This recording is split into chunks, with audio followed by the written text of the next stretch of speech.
Hello friends. 19वीं सदी के एक प्राकृतिक वैज्ञानिक लुइस अगासी को आमतौर पे भाषण देने के लिए बुलाया जाता था।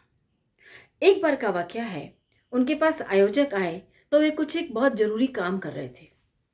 उन्होंने उस समय अपनी असमर्थता जताते हुए कहा कि मैं इस समय भाषण देने नहीं आ सकता हूँ।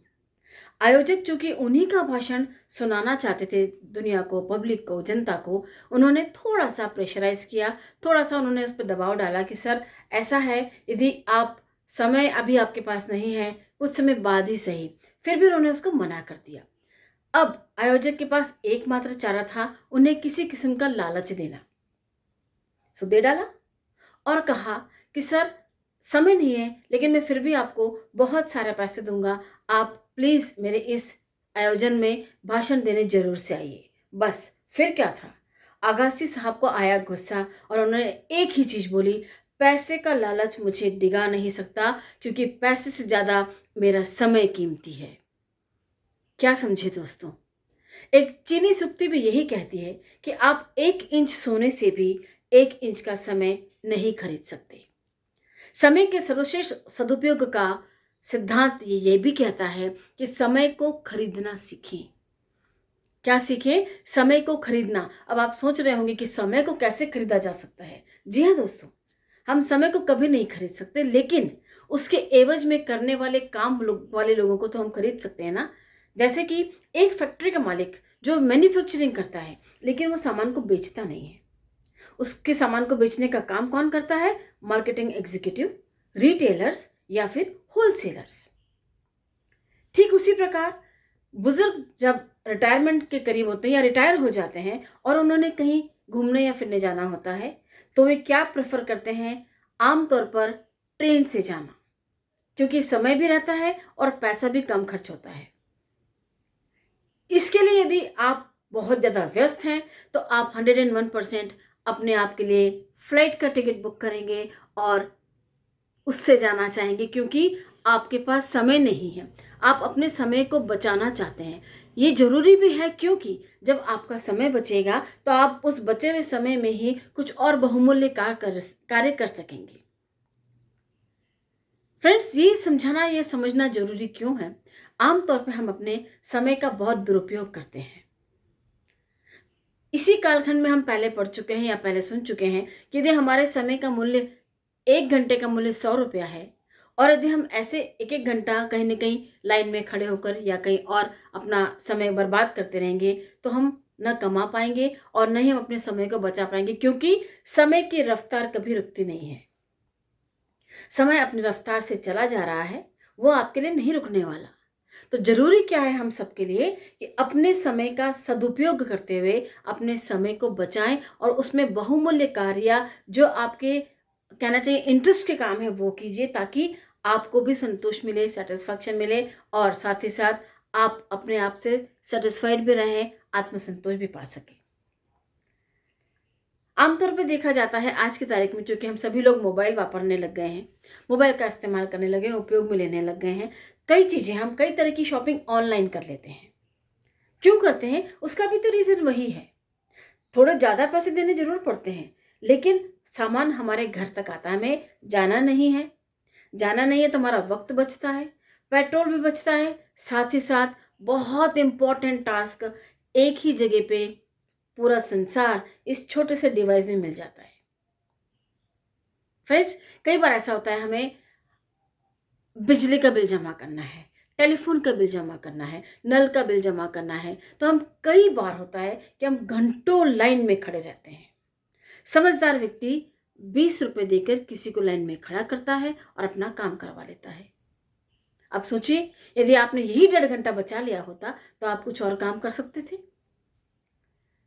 इस तरीके से आप अपने समय को बचा सकते हैं, और इसीलिए कहा, क्योंकि 20 रुपए देके यदि आपका काम हो रहा है, तो बजाय आप स्वयं 1.5 घंटा लाइन में खड़े रहें और अपने बिलों को भरें, उससे बेहतर है 20 रुपए में आपने अपना वो 1.5 घंटे का समय खरीद लिया। आशा ही नहीं, पूरा विश्वास है कि आपको ये चीज समझ में आई होगी। चीनी सूक्ति के अनुसार, जैसा हम सोने से समय नहीं खरीद सकते, ठीक उसी प्रकार हम समय की रफ्तार को रोक भी नहीं सकते। जिस दिन ये समय रुक जाएगा, समझो हमारी भी सांसें थम जाएंगी। सो फ्रेंड्स, कोशिश करके अपने समय को बचा कर रखिए, समय को खरीदना सीखिए।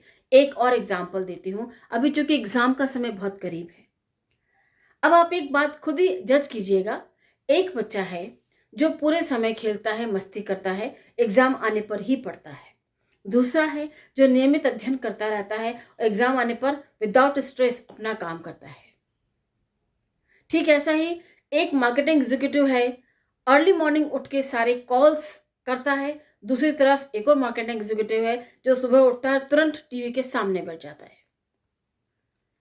तो इन दोनों में से समझदार कौन रहेगा? वो बच्चा जो नियमित अध्ययन कर रहा है और अपना समय बचा रहा है, क्योंकि एंड टाइम पर 8 से 10 घंटे पढ़ना किसी के बस की बात नहीं होती आमतौर पर। लेकिन बच्चे यही करते हैं, पढ़ लेंगे, अभी तो समय खेलने का है, खेलो।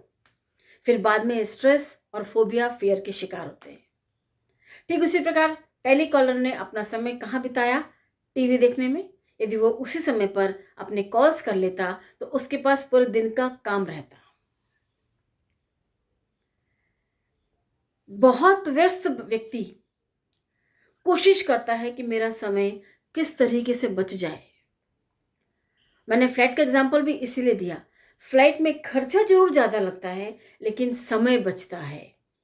जहां ट्रेन में 24 घंटे का सफर होता है, वहीं फ्लाइट में 4 घंटे का सफर होता है।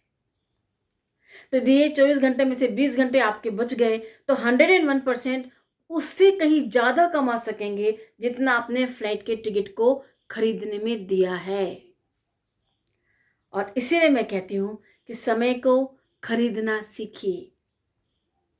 समय को खरीदना सीखना इसलिए भी जरूरी है, आज की तारीख में यदि कमी है तो सिर्फ और सिर्फ समय की। काम बहुत है, सारी प्लानिंग हो गई है, टू डू लिस्ट बन गई है, हमें क्या कैसे करना है ये सब हो गया है, आज निकल ये करना है। बीच में छोटा सा कुछ काम आ गया तो डिस्ट्रैक्शन हो जाता है, 1-1.5 घंटा यूं ही पास हो जाता है। तो फ्रेंड्स, आशा ही नहीं विश्वास है आप भी अपना समय आज से नहीं अभी से खरीदना शुरू करेंगे। और यदि वीडियो अच्छी लगी हो तो इसको सब्सक्राइब करना नहीं भूलना है। शेयर करना तो आप नहीं भूलते, मैं आप लोगों के रिस्पॉन्सेस से जान पाई हूँ। और लाइक तो आप सभी लोग कर रहे हैं, क्योंकि जब मेरी लाइकिंग की गिनती बढ़ती है तो मुझे लगता है कि मुझे पसंद करने वाले लोग भी हैं। तो मैं आप सबका शुक्रिया अदा करती हूँ, आपको दिल से धन्यवाद देती हूँ कि आप न केवल मेरे वीडियोस को शेयर करते हैं, लाइक करते हैं, सब्सक्राइब करते हैं, बल्कि आप ही के माध्यम से सही मुझे और आप अपने आप को और दुनिया से भी जोड़ते हैं।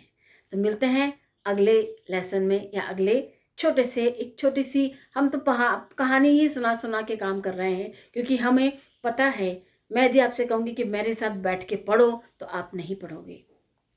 मैं कहूँगी चलो ठीक है मेरे सामने बैठ के कहानी सुनो, आप नहीं सुनोगे। इसीलिए एक छोटा सा बुक रीडिंग का क्लब इसीलिए ऑर्गेनाइज किया है कि आप छोटे से समय में महत्वपूर्ण जानकारी को हासिल कर सकें। तो मिलते हैं ऐसे ही और एक महत्वपूर्ण जानकारी के साथ अगली बार।